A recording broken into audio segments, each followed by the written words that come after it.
From the Broadcast Center at BCIT's Burnaby Campus, this is All Talk Radio. You're listening to 1680 The Crow. Good afternoon, I'm Sadie Chung. Here is your news to 12 o'clock. Finance Minister Chrystia Freeland will deliver this year's federal budget tomorrow. This is the first since the last general election that saw the Liberals return for a second minority mandate.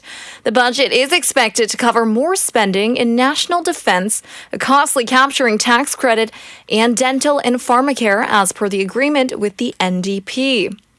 With the vaccine passport no longer being mandatory this Friday, the BC distillery industry is looking to welcome back their customers. Matt Klein has the latest. With the COVID-19 pandemic affecting bars and restaurants, the distillery industry has also taken a hit. The BC Distill Festival this Friday will see people being able to taste test, something that is coming back to normal for distilleries. Scott from the Mad Laboratory Distillery says that the vaccine passport may be the first step for businesses to get back to normal.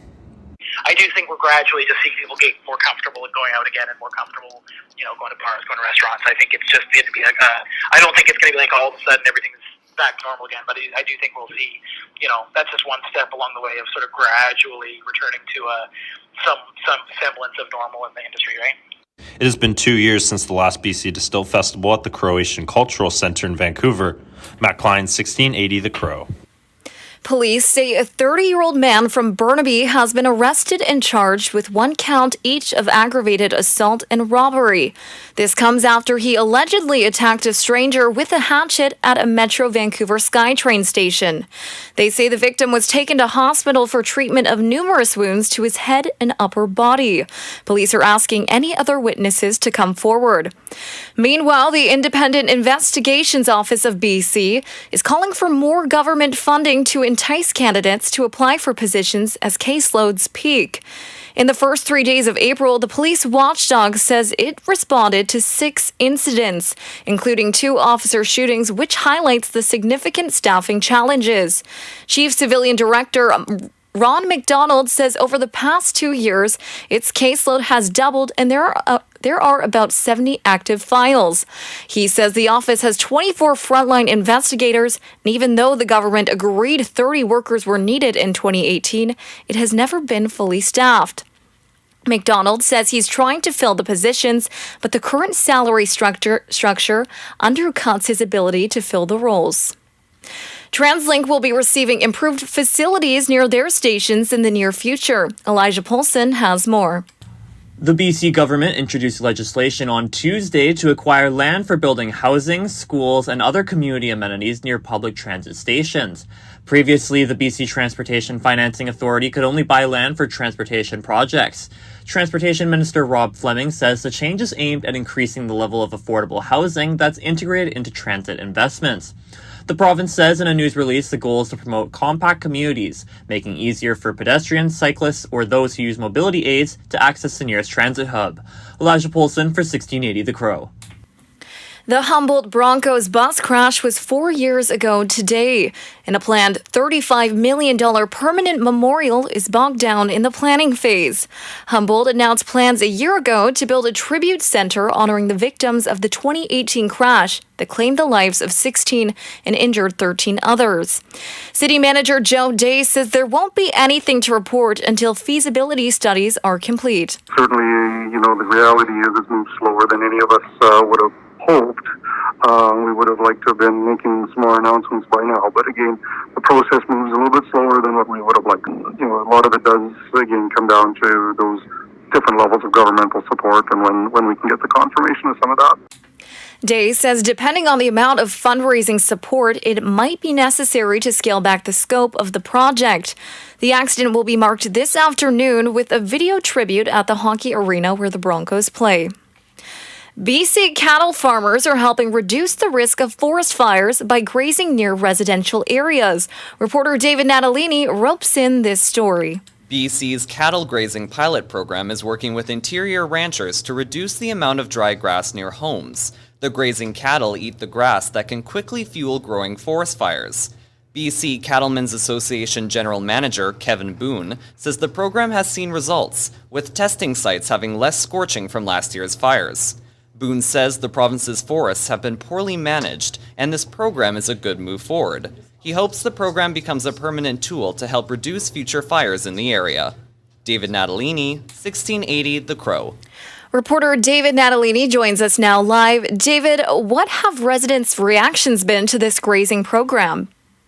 Well, Sadie, Boone says that residents have cows in the area year-round, and it's only until a program like this really begins that they take notice of them. So, if anything, they're mainly surprised. Boone says that the cows are actually there for a shorter period of time with this program, actually. Back to you. Thank you, David. On to international news. The United States has announced new sanctions targeting Russian President Vladimir Putin's 2 adult daughters. They're also toughening penalties against Russian banks in relation for war crimes in Ukraine. U.S. President Joe Biden says it's a response to horrific images coming out of Bucha. Bodies left in streets as Russian troops withdrew. Some shot in the back of the head with their hands tied behind their backs. Civilians executed in cold blood, bodies dumped into mass graves, a sense of brutality and inhumanity left for all the world to see unapologetically. Investigators in Bucha are trying to document what appears to be widespread killings of civilians. Back at home, 2 Canadians with ties to the Maritimes are teaming up to provide supplies to Ukraine's territorial forces.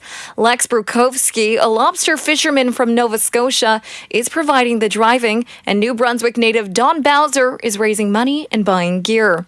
Bowser says working together, they're supplying items from Poland, ranging from radios to bulletproof vests. We get our requests from different units within the Ukrainian command, some special forces, different people. They ask sometimes for very specific things, and then we try to fulfill the order as quickly as possible. Bowser, who is a law enforcement and security advisor, has been raising funds through crowdfunding, as has Brukovsky, who is also delivering humanitarian supplies. Pop musician Ed Sheeran has won a copyright battle in the UK over his 2017 song, Shape of You. Margie Zaralotta has the story. That's Ed Sheeran's song Shape of You. Sammy Switch sued, claiming it sounds too much like his 2015 song Oh Why. A ruling from Britain's High Court found that Sheeran did not deliberately or subconsciously copy Oh Why. Sheeran says in a Twitter video, frivolous lawsuits are crippling to creativity. Whilst we're obviously happy with the result, I feel like claims like this are way too common now and have become a culture where a claim is made with the idea that a settlement will be cheaper than taking it to court, even if there's no base for the claim. It's really damaging to the songwriting industry. I'm Margie Zaraletta. And in sports, the World Curling Federation has implemented a new rule at this year's Men's World Curling Championship in Las Vegas. That's stirring up some controversy. Braden Ursel with more. The World Curling Federation is trying to bring more attention to the sport of curling by implementing new rules that allow more offense. But for Brad Gushu and Team Canada, the problem isn't the rule itself, but rather the timing of it. I certainly think we should be experimenting at other events outside of the World Championships. But you want the World Championships to be, the kind of pinnacle of the game, to be quite honest. So you don't want to be throwing new rules and making it a test event. The rule change only affects the final end of the game, but whoever can catch on the fastest will certainly have an edge on the competition. Braden Ursel, 1680, The Crow. Gushu is back in action today on top of the standings with a 6-0 record. He takes on Finland in the late draw. The Vancouver Canucks are versing the Golden Knights again in Vegas this evening. Forward Brock Besser is out with an upper body injury. They've also recalled defenseman Jack Rathbone under emergency conditions. The team will be back home tomorrow to play the Arizona Coyotes. Canada's Leila Fernandez on Poland's Magda Linette takes on Poland's Magda Linette today at the Charleston's Open Tennis Tournament. The 7th-seeded Fernandez is looking to rebound after losing her first match at the Miami Open last month. Moving on to weather today, a mostly cloudy 13 degrees. We do look forward to a high of 14 later in the afternoon. Tonight, still clear overnight, but we do expect rain tomorrow through Friday. But what do they say? April showers bring May flowers. That was your news to 12 o'clock. I am Sadie Chung. You're listening to 1680 The Crow.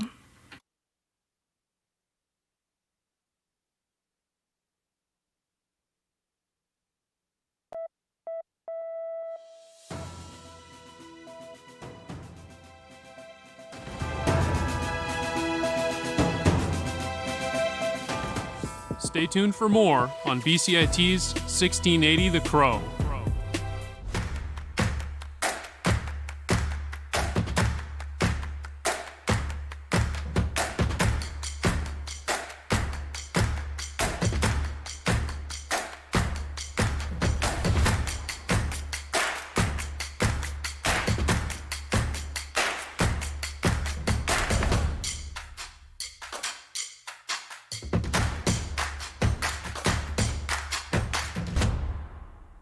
Everything is changing to digital. Everything is online. People aren't just waiting for the 6 o'clock news anymore. People want their news right now. They want to be able to go onto their smartphone, onto the internet, and see the news that they want to see. Vancouver is growing at, a really rapid rate, the Lower Mainland even, and with the tools that we're given here, we're able to cover all of that. Welcome to BCIT Magazine. I'm Radhika Sikakane. In the program, they really leave it up to you. I mean, the help is there when you need it, figuring out how to use the programs like Premiere, Audition, and figuring out how to use the cameras. But it's up to you to sort of experiment and figure out what you can do when you go out in the field. They brought candles and flowers to remember the student who lost her life yesterday. Theresa May says the international community condemns Moscow. They really make sure that you know the basics and you are able to put out a quality product. I'm Brady Tretanero. And I'm Radhika Sikakane. Thank you for tuning in to BCIT Magazine.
week's companion call at BCIT. This week, I'm your host. My name is Braden Ursel, and I'm with my co-host, Ben Bazran. Ben, how's it going, man?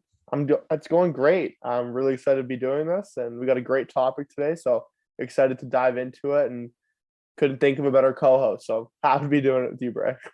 Yes, definitely a very, very exciting topic this week, as we have decided to talk about none other than the Vancouver Canucks. It's been kind of a crazy season, a little bit of ups and downs, but there's definitely been a lot of storylines along the way. We have two very special guests coming in to talk to us about it. Jeff Patterson of the Sekeres and Price podcast. He's been covering the Canucks for well over a decade. And we're also joined by Clay Emo, a super fan and a season ticket holder. It's going to be a good conversation. Yeah, for sure. Can't wait to hear what those two have to say. It's been an up and down season for the Canucks, to say the least. And they only have 14 games remaining. And the playoff push is alive right now. It's alive and well. So really excited to see and hear what these two experts have to say. And I know, Braden, we're really excited to talk to them and hear their Canucks fandom, and we can kind of gossip maybe a little bit about what's going to happen, after the season. And I don't know if you have any thoughts on that right now, but I'm really excited to hear what these two have to say. All right. Well, before we get to our experts, I thought it might be a good idea to have a little bit of a fun Canucks related game. Kind of like, we just choose a word and we say that word, and then the other person, they can just say the first thing that comes to mind. It's going to be a lot of fun. It's just Canucks related, just kind of, lighten up the mood a little bit before we get down to the serious nitty gritty talk, All right. I'll go first. Boudreaux. Bruce, there it is. Benning. Awestruck. I don't know. JT Miller. Absolute beauty. Thatcher Demko. Thatcher the Snatcher, man. Best goalie in the league. Best goalie in the league. All right. And last one I have is Rogers Arena. My paradise. Let's go. Yeah. All right, man. I got 5 words for you coming at you real quick. Let's do it. Pavel Bure. The Rocket. Travis Green. I feel bad for him. I don't know. Flying Skate. Legendary jersey. Henrik Sedin. The captain, the GOAT. Brad Marchand. Hate him. Past. Loser. What a plug, eh? Brad Marchand should only be said probably once on a Canucks podcast, so that's enough. Let's get talking to our experts. Why don't you introduce them, Ben? And with that, we'll welcome our guests in. I'd like to welcome Jeff Patterson and Clay Emo in. Jeff is a reporter for the Canucks, and Clay is the super fan for the Vancouver Canucks. Thank you both for joining us today on our call. We really appreciate your guys' time and your insight today. Yeah, thanks for having me. Thanks for asking, Ben and Braden. For sure. So I'll kind of start with a question for both of you guys. I'd like the answer to. If you were to put into words, how the season for the Vancouver Canucks has gone so far, and maybe give it a grade out of 10, what would that be for you? Well, I mean, that's such a loaded question, because I would have to give it about 15 different grades probably to represent the many twists and turns that have led us to this point with a month to go. But I mean, it's been fascinating, I think, is a word that certainly applies. Highly disappointing off the hop for a team that had high expectations, and not everybody was buying in that they were going to be a playoff team, but certainly those were the plans that the organization itself had laid out. And then to have 8 wins, 25 games into the season, and have to undergo a historic house cleaning unlike anything we have seen in decades, I think that gives you a pretty good indication of how far off the rails things were for the Canucks. And so to think now that they are still legitimately in a playoff hunt with a month to go, again, quite remarkable. There have been some incredible individual performances. There have been a handful of performances that have been underwhelming or disappointing. And that probably is the case most seasons, but they sort of feel like extremes this time around. And I give the guys that have responded to the coaching change a ton of credit. I was in the group that thought that they were so far buried, that there was no way that the playoffs would be even a remote possibility. And so to claw back the way that they have, and to watch some of the players emerge and performances like JT Miller, and to see Quinn Hughes turn his game back in the right direction and Thatcher Demko take it up another notch, it's been a wild ride. And so I can't wait to sort of see how it plays itself out with 14 games remaining. Yeah, it's a tale two seasons for sure. As Jeff said, 8 wins in the first 25. So to be 8-15-2, I'll give some grades. I would say that's a 3 out of 10. And then I think since Boudreau has taken over, I'd give that a solid 9, not a perfect 10. So you average that out, it's really a 6 or so, which isn't great. As Jeff said, a lot of great expectations for this team, playoff hopes, but then a horrible start and a remarkable last 3 months or so. So will it be enough to get in? Likely not. And you add the intrigue of all the off-season, the off-ice changes, and it's been certainly a season to remember for sure. But it always seems to be like that here. So I'll give it a solid 6 out of 10, which isn't great. No, definitely not great. But I mean, I think I have to kind of agree with the two of you. Like it's black and white on kind of how this season went. From from the very beginning, it was bad, and then we've kind of gotten to this point where it's pretty good. But is it good enough? Are we there yet? And was there enough time in kind of the coaching change to prove for this team to prove themselves? It's so black and white and up the middle. You just can't really tell still. So I'll kind of go into my next question here, which is that the inconsistency the Canucks bring is definitely there. You lose to Detroit, you lose to Buffalo, and then you have a great road trip before this last game against St. Louis, where you're beating Dallas 4-1. So this team's kind of a Jekyll and Hyde right now. Are the Canucks in no man's land? When you look at how our core stacks up against the rest of the league, the West is very weak this year, and we're still fighting for a spot. So even with Boudreau taking over, are we kind of stuck in this, like, we're not good enough to contend, we're not bad enough to get a draft pick? Are we kind of in this no man's land? I'll start with you, Jeff, if that's cool.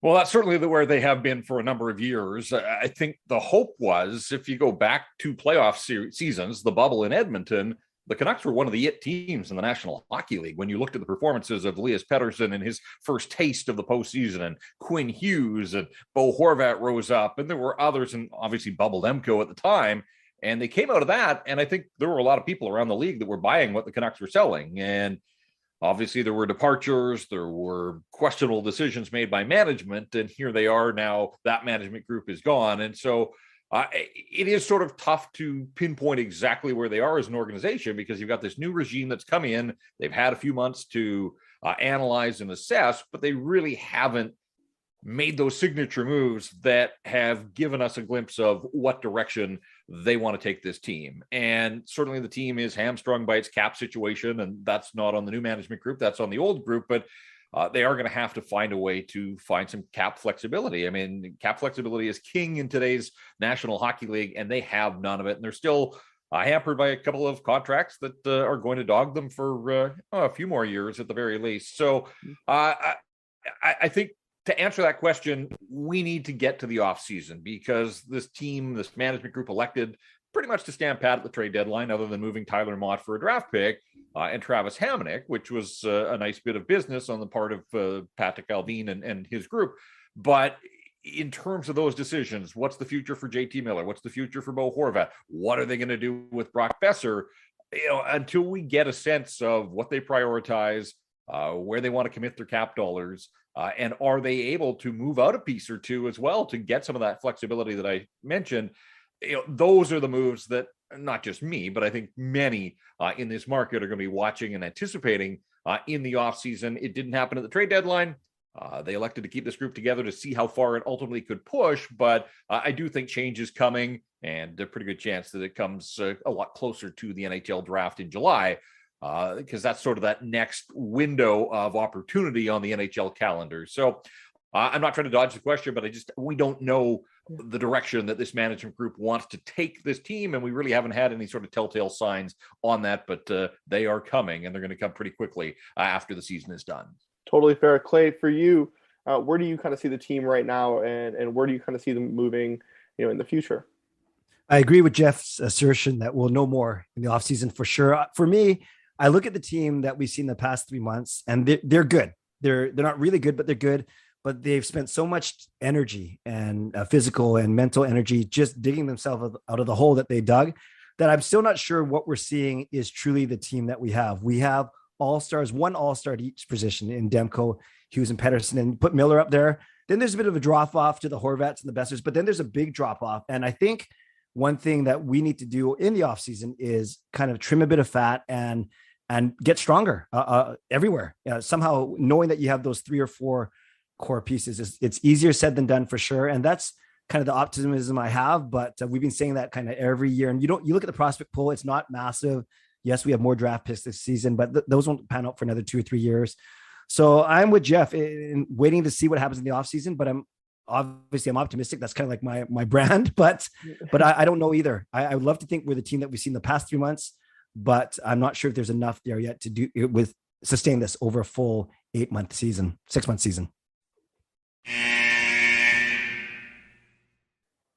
I think I want to kind of go back, Jeff, to something you were talking about, saying that maybe we're going to see changes, maybe we're not going to see changes, but I think changes are probably coming. In your opinion, you've been around this franchise for a long time. You've covered this team when they were kind of the best in the league for a little bit. What does need to get done in your opinion? Like, are you trying to get rid of Besser? Are you trying to re-sign Miller, even though he's getting up in age? Are you trying to just leave the forward core top 6? We know it's pretty solid where it is, and work on defense. We know we have Demko. Don't have to worry about that. What would you like to see done to have this franchise move to the next step? Well, I think the first thing that this management group is going to have to do, and they've had 4 months on the job now, is to assess what is Brock Besser. Ultimately, that's the pressing issue here. The decision has to be made. Are they going to commit to him long term? He's 25 now. He has had an underwhelming season. He's probably going to get to 20 goals, but I'm not sure that he gets to 25. And this is a guy that a lot of people were banking on being a 30-goal scorer, not just for this season, but for a stretch of seasons here. And he shows that potential. Again, though, this has been a disappointing year, particularly at even strength. He's a guy that scored 10 of his goals on the power play, but 5-on-5, there has not been a lot of offense there for Brock Besser, particularly since Christmas. So there's a big decision that has to be made, both in the short term.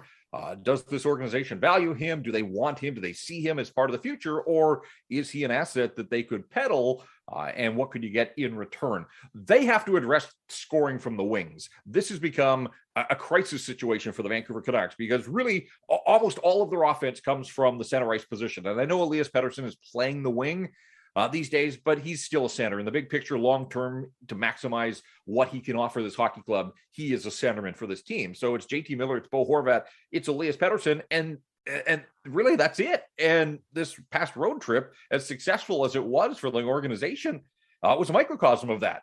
Miller and Horvat each scored 3 goals. Pettersson had the big night in Denver, or in Dallas rather. He had 2 goals. They only had 4 forwards that scored on the road trip, and they're getting nothing from the wings. And as Clay said, they don't have a lot in the prospect pipeline either, outside of Danila Klomovic. And at some point, you hope that he continues to develop and becomes a scoring winger. And Vasily Podkolzin's going to get better as he goes in his rookie year. But right now, all of their offense comes down the middle, and you need scoring. They need some wingers that can put the puck in the net and put it in the net with some regularity. And Connor Garland, let's be honest, it's been a highly disappointing season. As fun as this guy is to watch and spin around and wheel and deal, again, it's the NHL. You have to have a bottom line. And, so that's become a massive concern for me, is they've got to figure out the wing position and how can they find some guys that they can count on to score. Absolutely. And just to kind of add on to that just quickly about the whole situation. I mean, in this is the type of league where you have to be really good to be good. You can't, like, the littlest mistake can cost you a game. And I think the Canucks are they're good, but they're not great. And I feel that kind of everywhere on the team, on the roster, besides the net. Like, I mean, they got a great goalie in Thatcher Demko, but outside of that, you got a bunch of good players, but you don't exactly have the greatness in order to become a playoff team and a championship team, in my personal opinion. And that kind of leads me, Braden, thank you, Braden, into my next question, that kind of maybe one of our final questions here. Clay, I'll start with you, and then Jeff, I'd like to get your thoughts on this as well. 14 games remaining in the season. 3 points back of the last playoff wildcard spot, I believe still, unless anything else has changed tonight. Percentage chance they make the playoffs. They're probably going to have to face some stiff competition if they get in, but what percentage do you put on them making the playoffs? And do you think if they did, then the season would be a success? My heart says 50%. My head says about 10%, what the numbers say. Ben, they have 14 games left. Conventional wisdom says they got to win 11 of those, and 9 of these 14 are against teams that are in a higher position than them in the standings. So we know it's not going to be easy. And even you look at the Vegas game by itself, and you can't presume we're going to win all 3. So really, that's only a 2-point swing. Dallas has got 4 games in hand, and they're already ahead. It's not looking good. They can do good things. They can build confidence. They can maybe rattle off a few wins in a row. But that doesn't mean they're going to beat the lesser teams automatically either. We saw, as you mentioned, how they struggled against the Detroits and Buffaloes of the world. So if you take away all that and just say 11-3, that's actually a better pace than they've done under Bruce Boudreau. So unfortunately, I don't think it's very likely. Okay. Jeff? Yeah, I probably peg it at about 15%. And again, I've sort of at times here written them off, including at the tail end of this most recent homestand. I thought they had shot themselves in the foot and they were done. And, you can't write these guys off. So I give them a ton of credit. I'm going to let them play this out. Obviously, they're going to play the games that are there in front of them. There were a couple of things that I'm looking forward to in the month of April, though. They've got it to a point where those games against Vegas are going to have some significance. And there are 3 of them. And as Clay said, if they split, they're both kind of split. If they each take points off each other, they're sort of chopping each other off at the knees there. So one of the teams probably has to sweep all 3 of those games to remain in the mix for a playoff spot. But if they exchange points, it's really not helping either one of them there. In a perfect world, because I do want this Vancouver-Seattle rivalry to grow, and it's not going to happen in the playoffs this year, but there is a game in the final week of the regular season. I would love it if the Canucks could remain competitive, if the games into the final week, games 79, 80, 81, 82, if they meant something. Like imagine the Seattle Kraken had the chance to be the team to eliminate the Vancouver Canucks from playoff contention. Like, you want to build this rivalry up, you want to build up storylines and stuff. Like, I think that would be perfect. So that would mean the Canucks hold up their end of the bargain until the final week of the regular season. I'm not sure that they're going to be able to do that. They've still got a little mini road trip that's going to take them into Minnesota and Calgary. That's going to be difficult. They still have a head-to-head with Dallas at some point. And then as Clay said, how can we trust this team that has slipped on the banana peel so many times? You've got games against Arizona. You got a game against Ottawa.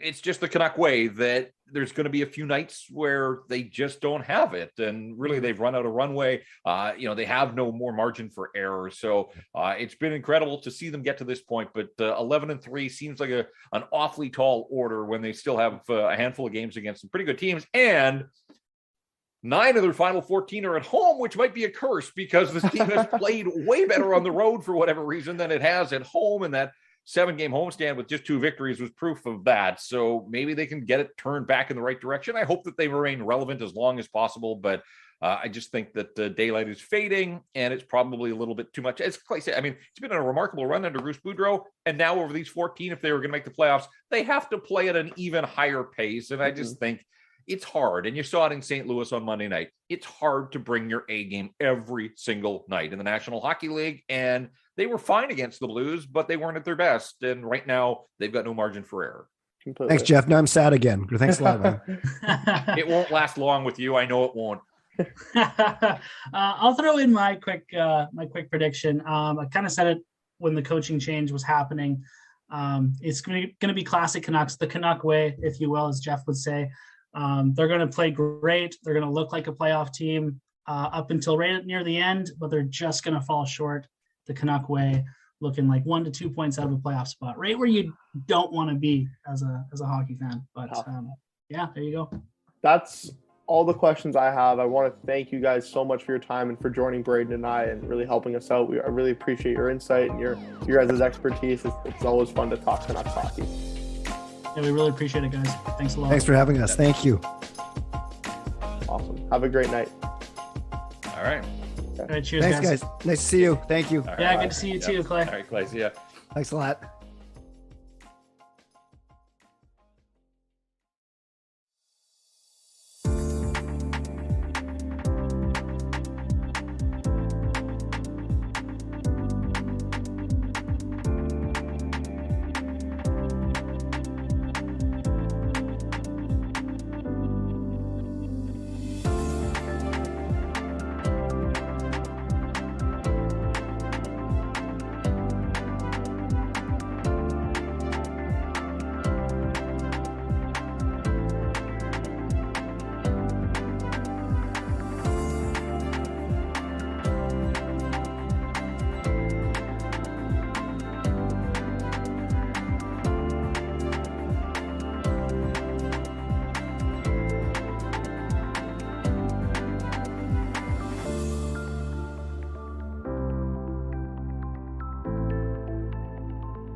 Gee, Riley, don't you just love pouring a nice glass of whiskey for yourself at a party?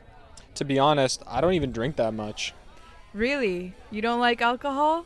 I don't. Honestly, if it was illegal, I would not even notice. Well, if you were born 104 years ago, you'd be pretty nonchalant. What was going on 104 years ago? Just this thing called prohibition. I thought prohibition was only in the States.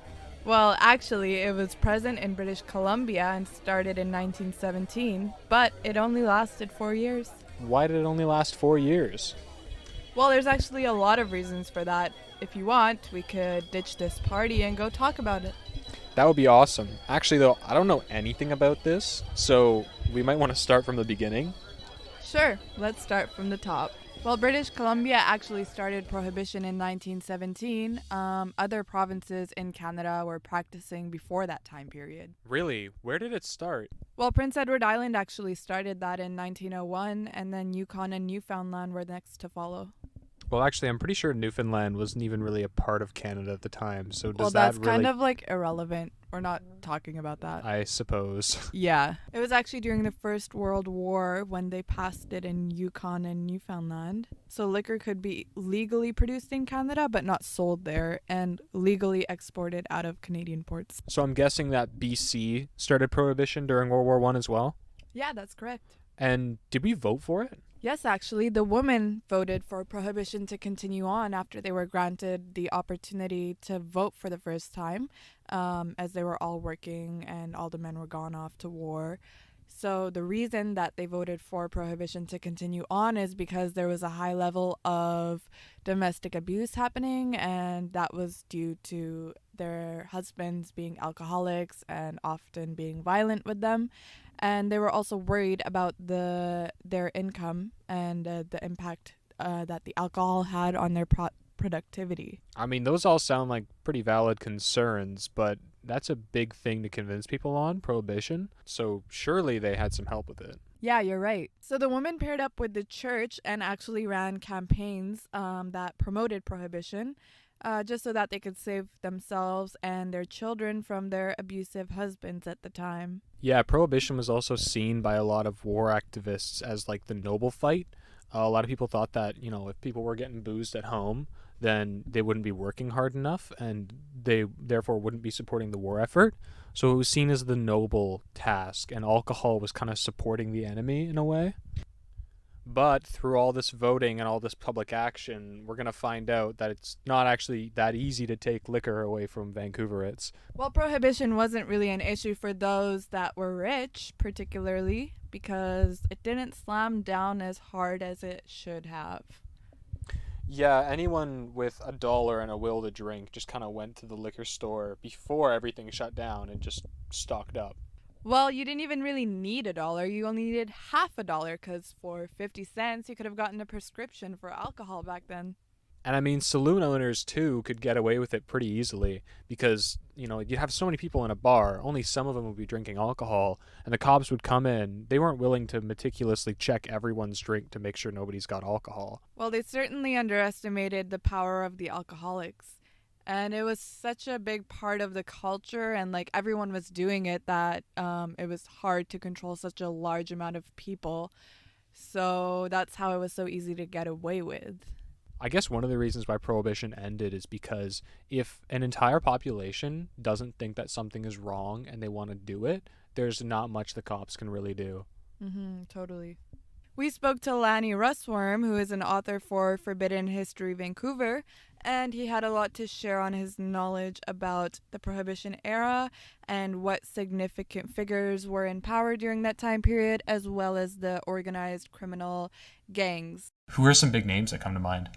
Mostly it was just like small operators, like in terms of like bootlegging and smuggling and stuff. There's a lot of like small people. The big one is the Rifle family. So in BC, the Rifle family was the most notorious. In Canada, they'd load up these ships with cases and cases and cases of booze, and they'd go off the coast, like just far enough off the coast where they're in international waters, so the cops couldn't get them. Then small operators would come in small boats and pick up what they wanted. And do you think What that are some older, more lack of, traditional style beers? Would those be like the ales that you kind of make? Or? Yeah, I mean, it depends on how far back you want to go. There's Not the really Kentucky organized Common way. or the California Common, well, which I think are they- probably Prohibition era or pre-Prohibition era beers. Yeah, and I mean, those are like Yeah, it's a good point, Lanny. I guess you're right there. Yeah, and American ingredients, as far as I understand it. So, like the addition of corn. Commissioner Finley was caught smuggling in alcohol from the States. Yeah, he was caught smuggling 700 cases of rye whiskey in from the States. Yeah, the arrest warrant came directly from the Governor General himself. Police, open up! That wasn't the only illegal activity happening at the time. There were actually quite a few significant criminal masterminds present in that time period. Would you like to go over them with me, Riley? Yeah. Joe Salona was one big name at the time, and he was really into prostitution and bootlegging. A lot of gangsters like Joe Salona got their start in Prohibition. A lot of them would make money from smuggling alcohol and use it to fund other criminal services. Joe Salona used a lot of his smuggling money to fund prostitution rings across Vancouver. Another big guy to look into and keep your eye on was, Lanny mentioned him earlier, George Rifle. Maham, you want to spit some facts on that guy? George Rifle, for sure. He actually built the Commodore Ballroom on Granville Street, believe it or not. And he built that all with his rum running money. And he also built a mansion at Casa Mia in 1932. Pretty cool guy. Like most Canadian industries, the money is made in the South. Right after Prohibition ended in Canada, America was ramping up its Prohibition, and it was a lot stricter. Vancouver was actually fueling Seattle's drinking problem. I don't know, I kind of get like solidarity vibes from that. The Canadian Prohibition period was basically just a warm-up for what smugglers would do in the future to make money from the South. So we've talked about the law, and we've talked about the gangs, but what was the average alcohol enthusiast up to? People were finding new, innovative ways to get drunk. Now, if I was a government official and I was looking to prohibit the consumption of alcohol, the first thing I'd probably do is shut down bars and saloons and stuff like that. But this didn't actually happen. Bars and saloons, they stayed open, but there were a lot of compromises. People had to work around it, but we talked to Lanny a little bit about this. What do you think, what factors played into there being so many illegal bars staying open at the time? A big part of it was just like, well, I've been running this bar. This is my livelihood. Now they're suddenly outlawing alcohol. Now what am I going to do? So a lot of them switched to near beer, they called it, like just really, really weak beer. But with the cafes and the cabarets and whatnot, so even though they didn't legally, if they had any alcohol, it was only like near, like a really, really, really weak beer. So Right. so there was a culture even long after Prohibition, because cabarets, cocktail bars weren't legal, weren't licensed until the 1950s. So there's a long tradition of these bars and clubs, nightclubs, supper clubs. You would just bring your own alcohol. You'd go and they would sell like ginger ale or stuff to mix for really expensive. So that's how they'd make their money, and then patrons would bring in their own booze. While a lot of the drinking was in places like hotels, saloons, and disorderly houses, a lot of the drinking was still in people's actual houses. People that had stocked up before or had imported it. So people would drink in their houses and bring big crowds, and as these crowds kind of formed, that's how the speakeasies came to be. So I guess people weren't really drinking White Claws, were they, Riley? Well, not exactly. So then what were they drinking? Well, this was actually the first time we saw cocktails, because liquor was so cheaply made, so it tasted horrible. Often what people would do is they would mix it with sweeter drinks to make the liquor taste less trashy. Well, that's pretty unfortunate. I can't imagine having a gross cocktail when they're meant to be sweet. So why was that going on? While liquor was still legally manufactured in Canada, it wasn't easy to get your hands on it. So a lot of people, what they would do is they would make rum in their bathtubs and other liquors as well, but it was most commonly known as bathtub rum, which would be mixed into these cocktails. And I'd imagine it wouldn't taste good. Yeah, I would imagine the same. Good thing we went to talk to an expert on this kind of stuff. We went to Parkside Brewery and sat down with Hamish on the patio outside and spoke over the history of alcoholic beverages and his experience in making his own, as well as how he would get away with being in a situation like prohibition and not having many supplies, and how he would kind of make his own alcohol. The way that alcohol was produced back then, it wasn't in very clean conditions, so it would often give it a distinct taste. But apparently back then, it didn't really matter all that much when you were in good company. You know, if you're enjoying yourself and having a good time, then people will tend to be like, oh, the beer is really good there. So much of what we do when we're drinking, specifically beer, but I'm sure this is true of any of our foods or alcohols, is sitting with other people and indulging in a moment. And the beer is an important part of that, but like so much of the how it tastes has to do with the situation. What are some like older, more traditional style beers? Would those be like the ales that you kind of make, or? Yeah, I mean, it depends on how far back you want to go. You know, there's the Kentucky Common or the California Common, which I think are probably Prohibition era or pre-Prohibition era beers. The name Kentucky Common sounds like a... Yeah, and I mean, those are like very like the meeting of German brewers and an American ingredients, as far as I understand it. So like the addition of corn being like, that's not a traditional German ingredient. Let's say you had a very, very tight budget, you started home brewing again. Mm-hmm. Like I'm talking like you can barely afford anything. Right. What ingredients are you going to be doing in your home? Give me a beer and only use what you have with you, like real MacGyver, and I'll give you this ultra cheap ingredients. What would you be going for? Well, I mean, just like there's, I guess if we're talking about what I have in the house, I have oats, rice, and corn. I don't have a lot of barley, so and like probably a bunch of miscellaneous grains. So I'd probably end up doing. You can make beer with those. Yeast, I'd probably be using brewer's yeast. I mean, like the thing is what is beer? Beer is a grain that is that you've taken the sugars out of and fermented, right? So you can do that with pretty much anything. Would it be tasty? Probably not. Would it be? It might be interesting. So you couldn't make bathtub beer, could you? You could, but then you'd probably have to drink it out of the bathtub, which would be gross. Yeah, most people have pots at home, so you could use that to boil the ingredients, heat up water, and then you could probably even ferment in a pot. Like I'm sure, there you go. I mean, you just do that, and then have straws. You could be drinking. If we're really getting rustic and completely the basics. I mean, I think there is actually even traditional styles of fermented drinks that people still do that are kind of like that. Well, I guess I could survive 4 years of bad liquor better than no liquor. So why did it end after those 4 years, Riley? You know, this is the big question, Maham. Well, if I were to guess why it ended, I would say that it was due to a lack of enforcement and people just being able to get away with it because it was just so widespread and happening everywhere. Yeah, I think you're pretty much right on the money there. And I'm sure that prohibition was similar around Canada. But our guy Lanny even said Vancouver was a very wet and, a very hard drinking town as well. So Vancouver probably was a special case in prohibition across Canada. Here's Lanny.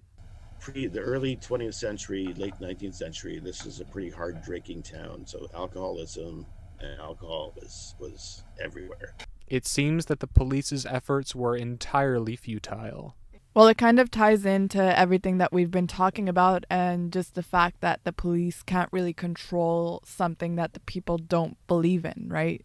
That's what I'm saying. Now sounds like a perfect time to celebrate with a drink. Cheers!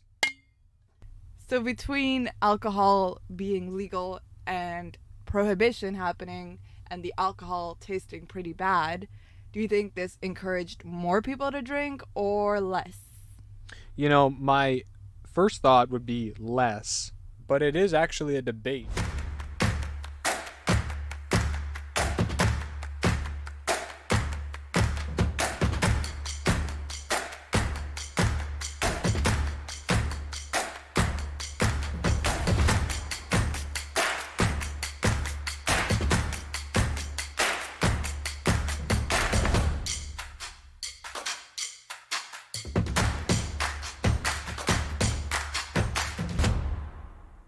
everything is changing to digital. Everything is online. People aren't just waiting for the 6 o'clock news anymore. People want their news right now. They want to be able to go onto their smartphone, onto the internet, and see the news that they want to see.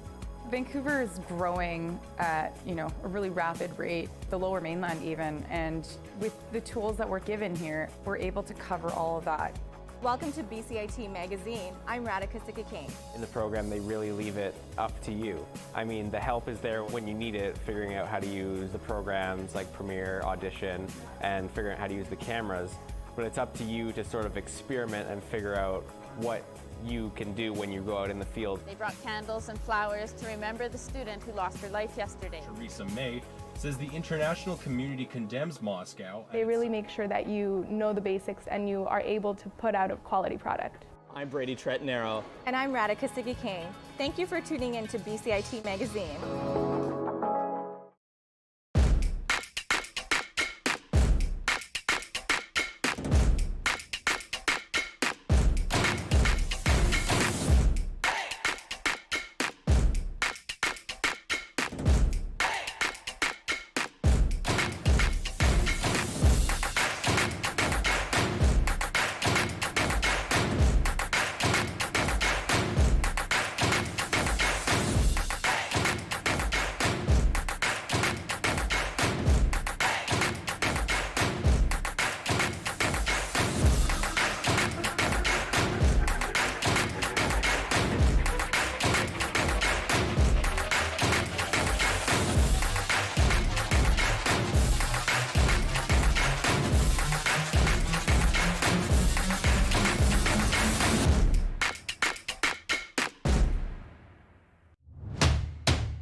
From the Broadcast Center at BCIT's Burnaby Campus, this is All Talk Radio.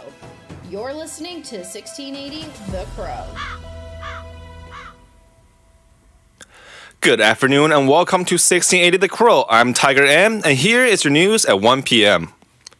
Finance Minister Chrystia Freeland will deliver this year's federal budget tomorrow. The budget will be an opportunity for the government to outline how they plan to wind down the emergency spendings during the pandemic. TransLink will be receiving improved facilities near their stations in the near future. Elijah Poulsen has more. The BC government introduced legislation on Tuesday to acquire land for building housing, schools, and other community amenities near public transit stations. Previously, the BC Transportation Financing Authority could only buy land for transportation projects. Transportation Minister Rob Fleming says the change is aimed at increasing the level of affordable housing that's integrated into transit investments. The province says in a news release the goal is to promote compact communities, making it easier for pedestrians, cyclists, or those who use mobility aids to access the nearest transit hub. Elijah Polson for 1680 The Crow. The iHit team was called to a home near 152A Street and 24 Avenue in South Surrey. The shooting took place during Wednesday night's overnight hours. First responders found a 33-year-old injured within the home. The victim was rushed to the hospital, but he is not expected to survive. Police say this does not appear to be a random act. The Independent Investigation Office of BC is calling for more government funding to entice candidates to apply for the open positions as caseloads peak. Chief Civilian Director Ron McDonald says over the past 2 years, its caseload has basically doubled, and there is about 70 active files.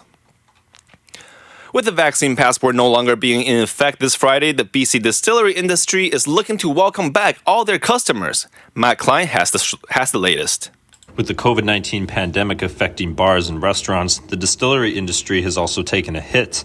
The BC Distill Festival this Friday will see people being able to taste test, something that is coming back to normal for distilleries. Scott from the Mad Laboratory Distillery says that the vaccine passport may be the first step for businesses to get back to normal.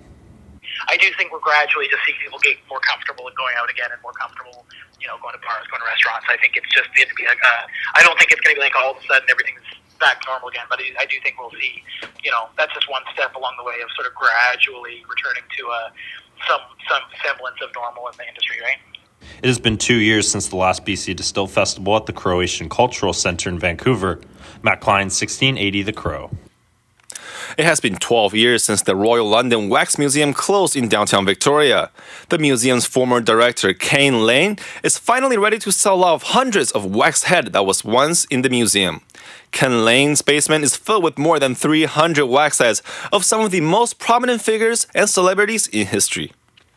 The Vancouver Canucks is facing off against the Las Vegas Golden Knights tonight at 7 in Vegas. The Canucks recalled defenseman Jack Rathbone under emergency conditions. The team will also face off against the Arizona Coyotes tomorrow at home.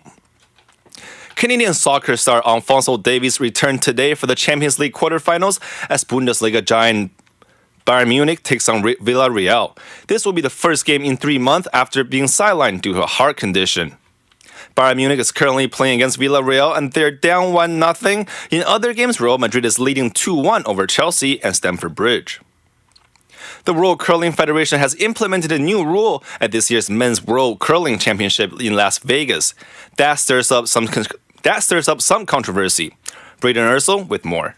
The World Curling Federation is trying to bring more attention to the sport of curling by implementing new rules that allow more offense. But for Brad Gushu and Team Canada, the problem isn't the rule itself, but rather the timing of it.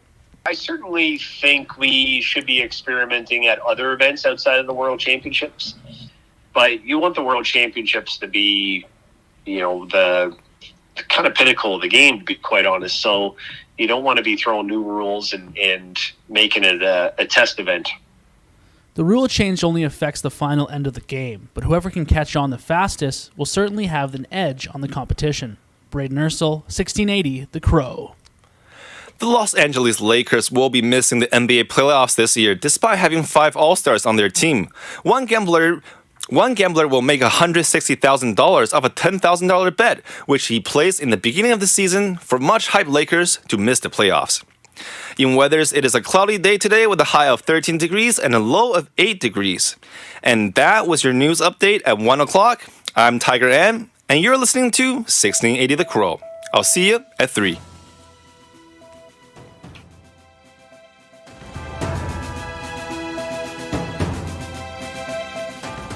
Stay tuned for more on BCIT's 1680 The Crow.